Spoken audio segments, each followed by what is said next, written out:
നമസ്കാരം, press line ന്യൂസിലേക്ക് സ്വാഗതം. കേരള ഫോക്ലോർ അക്കാദമി യുവ പ്രതിഭാ പുരസ്കാരം നേടി മലബാർ ഫൗണ്ടേഷൻ ആർക്കൈവ് കോർഡിനേറ്ററുമായ അഷ്റഫ് സഖാഫി. മാപ്പിളപ്പാട്ട് പരിശീലന ഗവേഷണ രംഗത്തെ സുദീർഘമായ പ്രവർത്തനങ്ങളെ മുൻനിർത്തിയാണ് അദ്ദേഹത്തിന് ഈ അവാർഡ് ലഭിച്ചത്. 20 വർഷക്കാലമായി മാപ്പിളപ്പാട്ട് രംഗത്ത് അദ്ദേഹം നടത്തിവരുന്ന ഗവേഷണങ്ങൾ ഏറെ പ്രശംസനീയമാണ്. മർക്കസ് നോളജ് സിറ്റിയിലെ മലബാർ പ്രസ് പ്രസിദ്ധീകരിച്ച അഷ്റഫ് സഖാഫി എഴുതിയ മാപ്പിളപ്പാട്ട് നിയമങ്ങൾ എന്ന പുസ്തകം പ്രസ്തുത രംഗത്തെ ഒരേയൊരു മലയാള പുസ്തകമാണ്. കേരള സർക്കാരിൻ്റെ ഫോക്ലോർ അക്കാദമി യുവ പ്രതിഭാ പുരസ്കാരം എനിക്കാണ് ലഭിച്ചിട്ടുള്ളത്. മാപ്പിളപ്പാട്ടിൽ നടത്തുന്ന ഗവേഷണത്തിനാണ് സർക്കാർ എന്നെ തിരഞ്ഞെടുത്തിട്ടുള്ളത്. 20 വർഷമായി മാപ്പിളപ്പാട്ടിൻ്റെ ഗവേഷണമാണ് ഞാൻ ചെയ്തുകൊണ്ടിരിക്കുന്നത്. ധാരാളം സംഭാവനകൾ ചെയ്ത് അതിലെനിക്ക് ഏറ്റവും എടുത്തു പറയാനുള്ളത് മാപ്പിളപ്പാട്ടിനൊരു നിയമപുസ്തകം എഴുതി എന്നുള്ളതാണ്. ഇതുവരെ ആരും ചെയ്യാത്ത ഒരു നിയമപുസ്തകം, മാപ്പിളപ്പാട്ട് നിയമങ്ങൾ എന്ന് പറയുന്നൊരു പുസ്തകം എഴുതിയിട്ടുണ്ട്. നോളജ് സിറ്റിയിലെ മലബാർ ഫൗണ്ടേഷന് കീഴിലുള്ള മലബാർ പ്രസ്സാണത് പ്രസിദ്ധീകരിച്ചിട്ടുള്ളത്. മാപ്പിളപ്പാട്ടിൻ്റെ ഭാഷ, മാപ്പിളപ്പാട്ടിൻ്റെ ഇശലുകൾ, ജന്യ ഇശൽ തന്തുക്കൾ, അതുപോലെ പ്രാസ നിയമങ്ങൾ, മാപ്പിളപ്പാട്ടിൽ ഉപയോഗിക്കുന്ന അഭിജത് അക്കക്കെട്ട് സംഖ്യാക്രമങ്ങൾ, മാപ്പിള കവികളുടെ രചനാസൂത്രങ്ങൾ എല്ലാം ആ പുസ്തകത്തിൽ ഒതുക്കിയിട്ടുണ്ട്. ഇങ്ങനെ മാപ്പിളപ്പാട്ടിൻ്റെ നിയമപുസ്തകം ആദ്യമായി മലയാളത്തിൽ ഇറങ്ങിയിട്ടുള്ള പുസ്തകം ഞാൻ എഴുതിയതാണ്. അതുകൊണ്ടായിരിക്കാം അവർ എന്നെ തിരഞ്ഞെടുത്തിട്ടുണ്ടാവുക. ഇങ്ങനെ ധാരാളം സംഭാവനകൾ നൽകിയെങ്കിലും 6 പുസ്തകങ്ങൾ ഞാൻ മാപ്പിള സാഹിത്യത്തിൽ എഴുതിയിട്ടുണ്ട്. മാപ്പിള കലാരംഗത്തുള്ള പ്രവർത്തനത്തിന് വേണ്ടിയാണ് ഈ വർഷത്തെ യുവ പ്രതിഭാ പുരസ്കാരം എന്നെ തേടി എത്തിയിട്ടുള്ളത്. ഇതിൻ്റെ പിന്നിൽ പ്രവർത്തിച്ച, എന്നെ പ്രശംസിച്ച, അതുപോലെ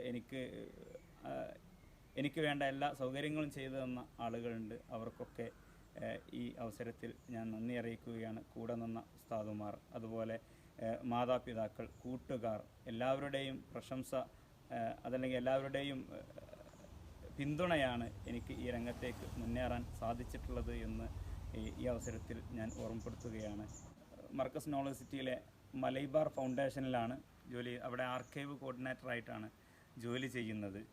ചാവക്കാടും അതുപോലെ എടക്കഴിയൂരും കുഴിപ്പുറത്തും ഓതിപ്പടിച്ച് 2 വർഷം മർക്കസിൽ പോയി സഖാഫി ബിരുദം നേടുകയും ശേഷം പെരുവള്ളൂർ നജാത്തിൽ ജോലി ചെയ്യുകയും അതിനുശേഷം ഒരു 5 വർഷം പ്രവാസിയാവുകയും അതിനുശേഷമാണ് നോളജ് സിറ്റിയിൽ ഇപ്പോൾ 2 വർഷമായി മലബാർ ഫൗണ്ടേഷനിൽ വർക്ക് ചെയ്തുകൊണ്ടിരിക്കുന്നത്.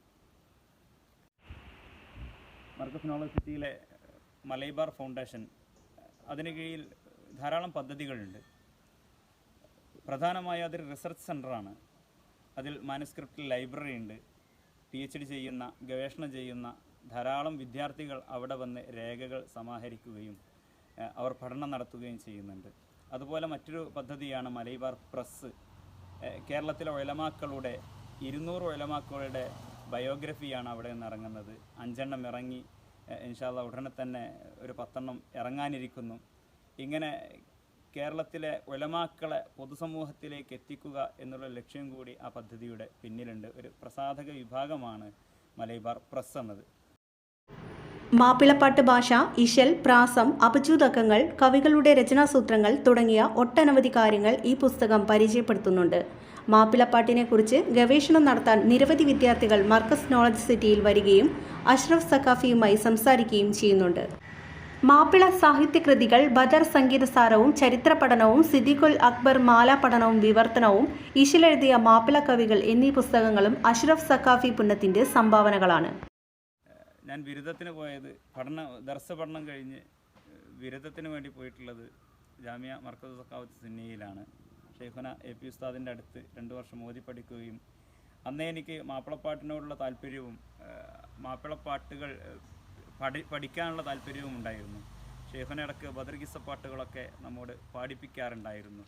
അപ്പോൾ ഇത്തരം മഹാന്മാരെക്കുറിച്ചുള്ള, അതുപോലെ ബദരീങ്ങളെക്കുറിച്ചുള്ള, മുത്തുനബിയെക്കുറിച്ചുള്ള പാട്ടുകളാണല്ലോ മാപ്പിളപ്പാട്ടുകൾ കൂടുതലും.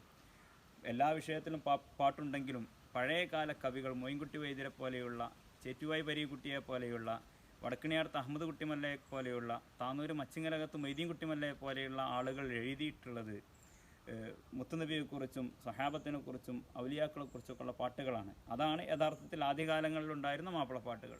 അതിനെക്കുറിച്ചുള്ള പഠനമാണ് ഞാൻ നടത്തിയിട്ടുള്ളത്. അത് ഉസ്താദിനും വലിയ താല്പര്യമാണ്. ഇടക്ക് ബദർ പാട്ടുകളൊക്കെ നമ്മളോട് പാടിപ്പിക്കാറുണ്ടായിരുന്നു. ഈ വിഷയത്തിൽ 6 പുസ്തകങ്ങൾ എഴുതിയിട്ടുണ്ട്. ഒന്ന് മഹത്തായ മാപ്പിള സാഹിത്യ കൃതികൾ എന്ന് പറയുന്ന പുസ്തകമാണ്. രണ്ടാമത്തേത് മഹാകവി മോയിൻകുട്ടി വൈദ്യരുടെ ബദർ കിസ്സപ്പാട്ടിൻ്റെ വ്യാഖ്യാനമാണ്. ബദർ സംഗീത സാരവും ചരിത്ര പഠനവും. അത് 15 വാള്യമാണ് വരുന്നത്. ഒരു വാള്യം പുറത്തിറങ്ങി, 2ാം വാള്യം അടുത്ത മാസങ്ങളിലായി പുറത്തിറങ്ങുന്നതാണ്. മറ്റൊന്ന് സിദ്ദീഖുൽ അക്ബർ മാല പഠനവും വിവർത്തനവും എന്ന് പറയുന്ന ഒരു ഗ്രന്ഥമാണ്. 4ാമത്തെ പുസ്തകം മാപ്പിളപ്പാട്ട് നിയമങ്ങൾ എന്ന് പറയുന്ന പുസ്തകമാണ്. 5ാമത്തേത് ഇശലെഴുതിയ മാപ്പിളക്കവികൾ, 9 കവികളെ വിശദീകരിക്കുന്ന ഒരു ഗ്രന്ഥമാണ്. മാപ്പിളക്കവികളെക്കുറിച്ചുള്ള ഗ്രന്ഥമാണ് ഇശലെഴുതിയ മാപ്പിളക്കവികൾ. 6ാമത്തേത് അവസാനമായി എഴുതിയിട്ടുള്ളത് ആദി അമയത്തെ പാട്ട് പഠനവും വിവർത്തനവും എന്ന് പറയുന്ന ഒരു പുസ്തകമാണ്. അത് പഴയ കാലങ്ങളിൽ നമ്മുടെ വീടുകളിലൊക്കെ ചൊല്ലി വരാറുള്ള ആദി അമയത്തെ ആണും പെണ്ണും അക്കല്ലറിവായെ എന്ന് പറയുന്ന ഒരു പാട്ടുണ്ട്. അതിൻ്റെ ഒരു വിശദീകരണമാണ് അതിൽ എഴുതിയിട്ടുള്ളത്.